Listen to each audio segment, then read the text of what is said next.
2.2. Ooh, what is the study? YouTube and ChatGPT. No. If you're in the military, the Air Force just launched their own ChatGPT system, and it's called Nipper GPT. It's DoD approved, and it's AI to make your life easier. You can use it for things such as award writing, eval writing. You can input long email chains into it in order for it to have it summarized. If someone sends you a manual in order to read, that way you can know the uniform policy, you can throw it in there and tell it to search for that policy for you.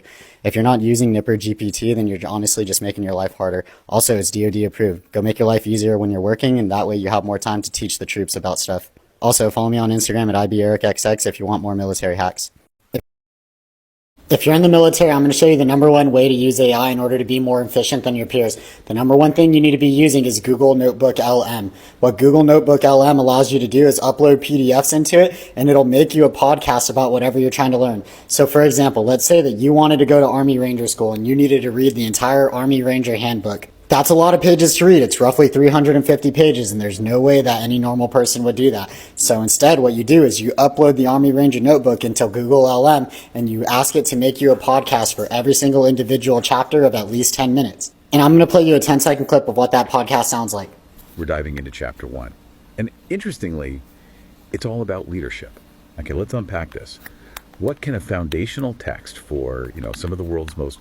And look at how manageable that was. Within 10 minutes, you're able to learn the first chapter of the Ranger Handbook. Sure, you might not get every single information, but you can go back and read it and actually have some baseline understanding. Or ask it to generate you another podcast to learn more information about it. You can break it down into every section if you need to. So yeah, if you ever need to study something, go throw that PDF into Google Notebook LM and ask it to make you a podcast. You can do it for manuals, you can do it for instructions, you can do it for any schoolhouse that you're in. Nowadays, you don't need to be wasting your time reading something when you can just make it into a podcast. If you're in AI will probably lead to the end of the world, but in the meantime, there will be great companies created with serious machine learning. The same tech execs warning AI could end the world while banking on getting rich from it are embedding themselves directly into our military. 4 top tech execs were just sworn into the Army Reserve as senior advisors in a new program. These 2 come from OpenAI, the AI research lab led by Sam Altman that recently secured a contract with the military to develop AI systems. This exec works at Palantir, the tech firm led by Peter Thiel that's creating a centralized database on every single American, and has multiple contracts with the military. And this exec works at Meta, the company known for harvesting our data and using it for profit. Meta is also a defense contractor, recently tasked to build AR and VR for the US military. Trump's not getting rid of the deep state. He's creating his own. This is bringing us one step closer to a tech monarchy led by Peter Thiel, the founder of Palantir, who backs Curtis Yarvin, the guy calling for a CEO-style tech monarchy built on mass surveillance, rigid hierarchy, and authoritarian control. Thiel also helped install JD Vance as VP, another Yarvin fan. Pair this with Trump's replacement of high-ranking military leaders with a focus on loyalty and his mass surveillance plans, this should worry everyone. We don't need more corporate control. We need less. AI will Hey, what if AI controlled the military? Does that sound cool and good? No?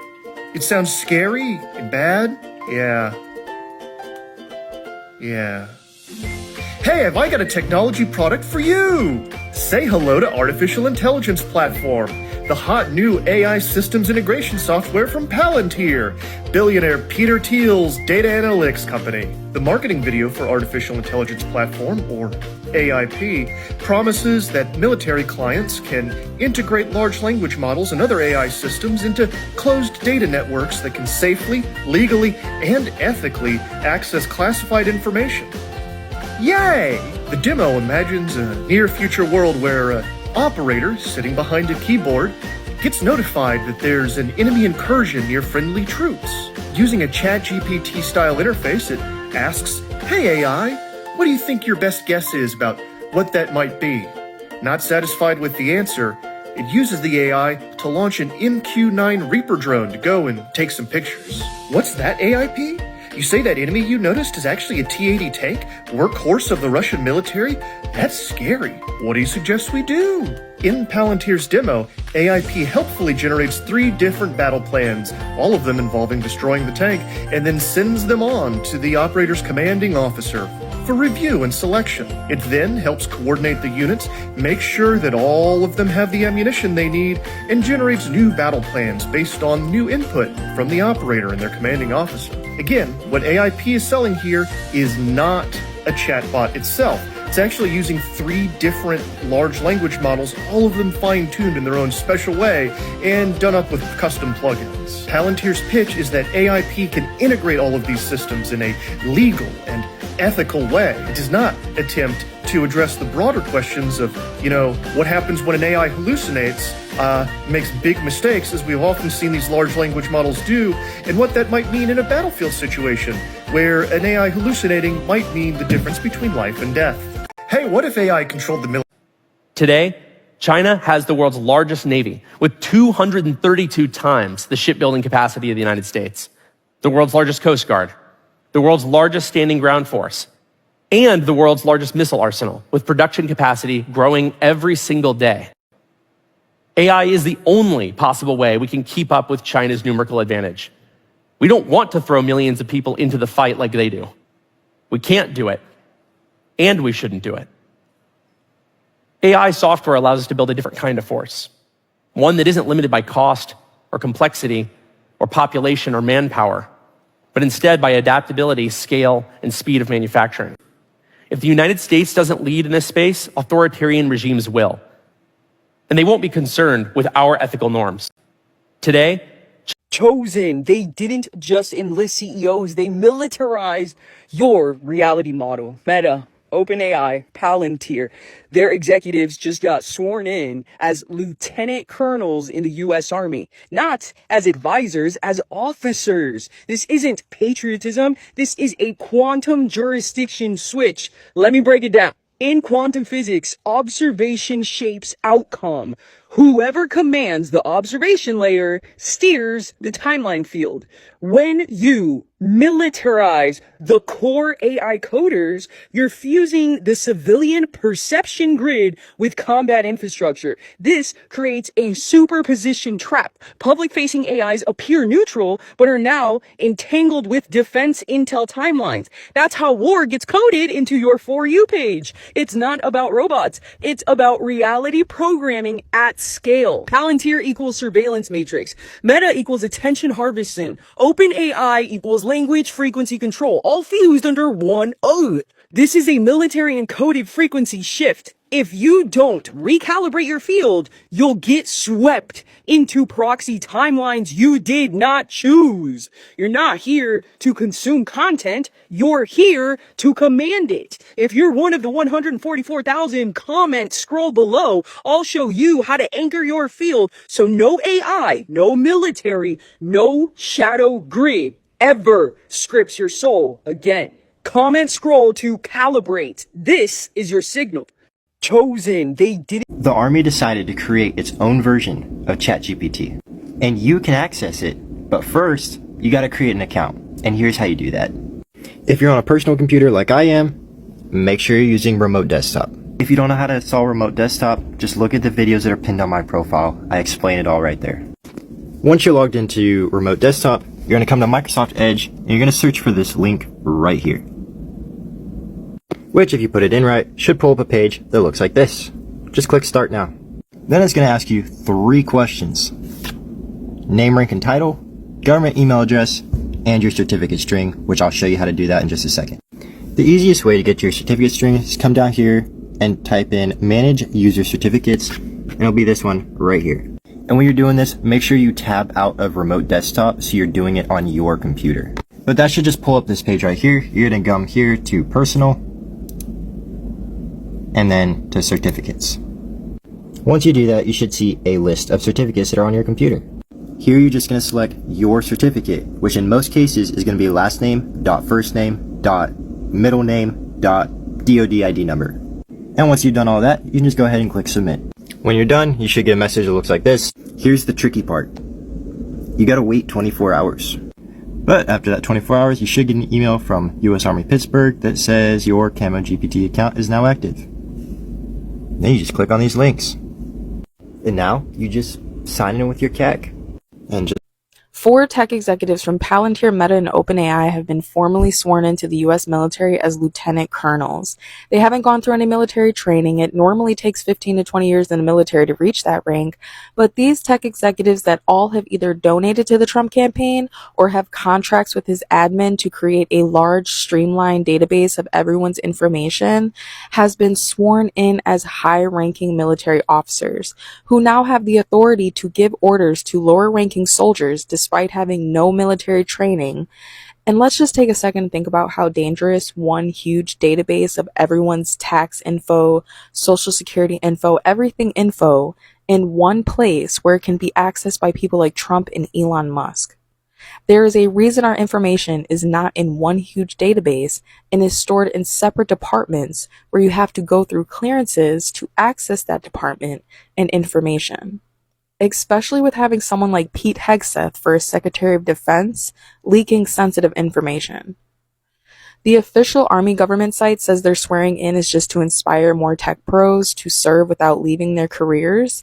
But if I was still in the military and saw 4 tech bros representing companies that support Trump and have plans to compile and streamline all our info in a master database, just getting sworn in as a lieutenant colonel, skipping all military training, inspired would not be the word. What a slap in the face to the years served by so many people. They don't need to be sworn in as lieutenant colonels to offer guidance in tech to military professionals. If they truly cared about helping this country, they would do it without the ego stroke of stolen valor. This has 1930s Germany mustache man behavior written all over it. This Trump administration is installing loyal yes men who have donated to his campaign as high-ranking military officers. And if this shit is not stopped now, we will start seeing a lot more Mahmoud Khalils getting knocks on their doors and being detained because they publicly disagreed with the government.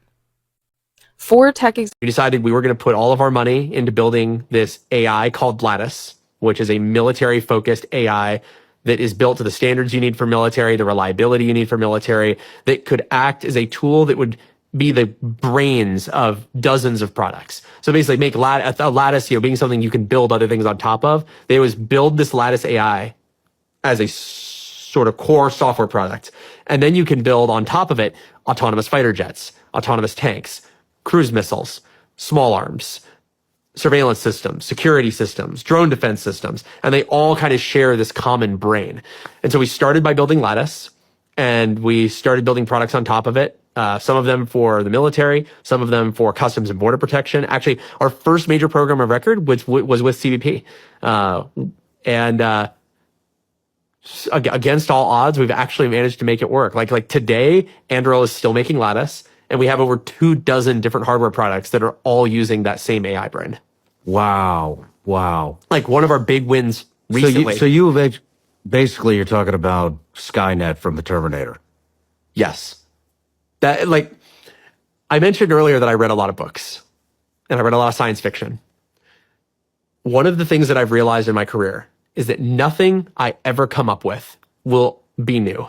I decided we were going to... I'm about to tell you some scary ass shit. So I need this video to go as viral as possible so everybody can comprehend what the fuck is going on right now. On Friday, executives from Meta, OpenAI, and even Palantir were sworn in as Army Reserve officers. And OpenAI signed a $200 million defense contract this week. Meta is partnering with defense startup Anduril to build AI-powered combat goggles for soldiers. But wait, that's not it. Do keep in mind, there is a push for a $1 trillion defense budget, but yeah, let's continue. These executives were actually sworn in as lieutenant colonels in the Army's inaugural Detachment 201 program. The tech reservists will serve about 120 hours a year, but here's the thing, okay? They'll be advising on AI-powered systems and assisting the Defense Department in recruiting other high-tech specialists. Last month, Meta and Anduril announced that they're collaborating to build augmented reality headsets for US soldiers.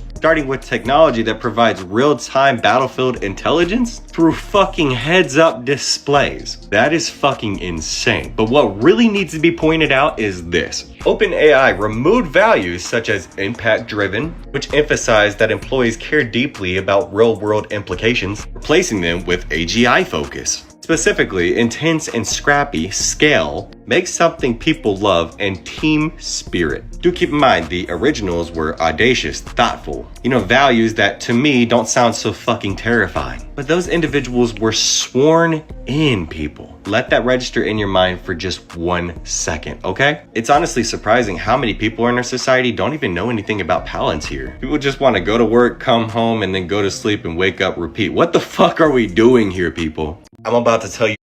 One of the biggest pros and the biggest cons about artificial intelligence is the fact that it enables quick decision making. So this article in the New York Times discusses how in the military, weapons have long had automatic modes. But humans are supposed to regulate those automatic modes and stop attacks if necessary. So automating weapons allows us to respond to attacks faster than a human ever could. But delayed decision making has stopped us from some pretty catastrophic conflicts. During the Cold War, world leaders' delayed decision-making stopped them from overreacting to false alarms, and probably prevented a nuclear war at some point. So if we take out the human factor in all decision-making in the military and allow AI to make those decisions, that could lead to some pretty catastrophic consequences. But some people argue other countries are advancing their AI rapidly, and if we stop now, we'll fall behind. This is Working Fires Foundation. We're a science communications organization, and we would love to hear your thoughts on this issue. How do you think the military should regulate AI? So I wanted to talk about AI and AI capabilities being integrated more and more into our military operations. In recent news, the Army Reserve, the Army is looking to deputize, or is planning to deputize, major tech company executives as lieutenant colonel as part of a program called Detachment 201, from my understanding. How this is connected to AI is that what we're going to be seeing AI being used to create more drones, create more robots. And I've spoken previously about the deadly nature of AI in creating these autonomous weapons that are potentially unsafe, weapons that are potentially that we may not be able to regulate. We're moving further and further into agentic AI that is not that can act independent and without any sort of human control, and that's a major concern as well. So this is a really important consideration when we're talking about the applications for artificial intelligence in combat, and that's who makes the ultimate kill decision.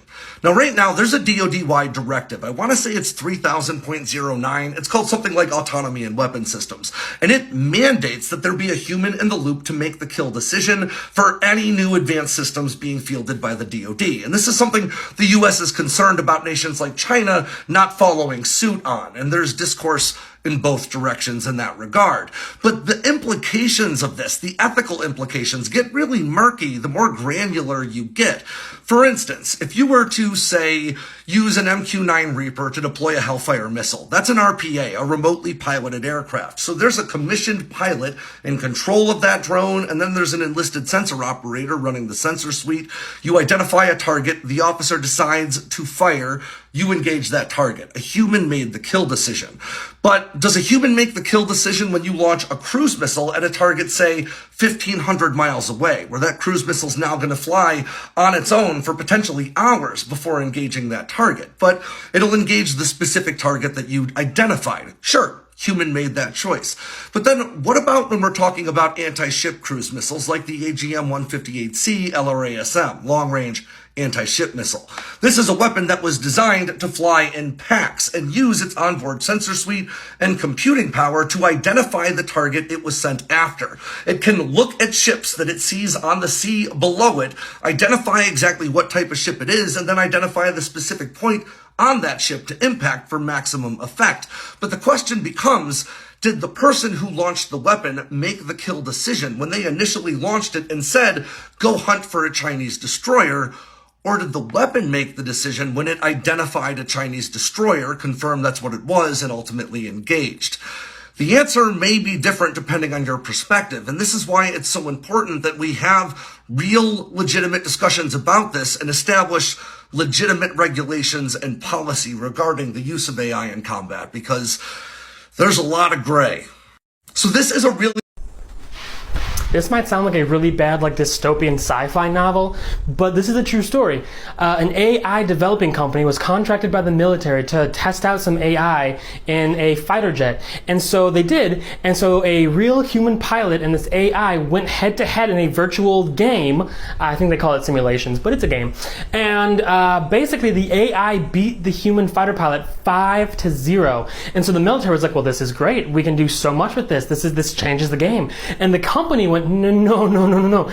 This is really, really bad. The potential for abuse, the potential for mishandling, the potential for devastation for us, for you, for nations of the world is catastrophic, and we need to do so much more to make sure that everything actually goes perfectly and no unneeded harm happens. And so now this AI company is actively fighting against the United States military to keep their AI out of the government's war machines. Oh my God, I'm like shaking. I'm at this AI conference in San Francisco and I had to come out to the car to make this one. Here's something you're not going to see on the mainstream media. The CEO of Spotify just invested $690 million into a military AI company. The company is called Helsig, and they produce drones, aircraft, submarines, and stuff like that for military use. And if you're like, great, just what we needed, more investment in the American military industrial complex. No. This is an investment in Europe's military. Especially with how erratic the United States has been behaving lately, Europe is now trying to amp up their technological sovereignty and are scaling AI-driven defense systems. And while the U.S. tends to invest in like big, huge helicopters and airplanes and ammunition, they seem to be investing mostly in drones and intelligence systems. And this is just one of the things that's freaking people out about Spotify. There's a couple other not popular things going on. And their attempt to compete with YouTube, which was streaming podcasts. Now you can stream podcasts on Spotify. It is rising their carbon footprint. There are also allegations that they have a bit of an X-rated content problem. And U.S. senators are calling on the Federal Trade Commission to investigate Spotify for trying to once again cheap out and reduce the royalties owed to singers and songwriters. Apparently he thinks the cost of making content is close to zero. Okay, I have to go back in there. It's been an interesting day at the AI conference just to see like what things people think are not a big deal, and also learning about how AI is used in places you don't even realize it is, like in your Google searches and stuff. To be absolutely clear, I am never using AI to write scripts or to interpret information. I don't even use AI to summarize articles. I have never made a ChatGPT request. Today is about trying to learn, use this stuff to see if it's necessary or how it actually improves your life, or if people are just being kind of like peer pressured into using it, and asking these AI nerds what their plan is to avoid brain rot. Like, if we automate things so much, does that actually improve humanity and productivity, or does it make us drones? Oh my God, I'm like shaking. I'm at this AI conference in San Francisco and I had to come out to the car to make this one. Here's something you're not going to see on the main... Ooh, what is the study? YouTube and ChatGPT.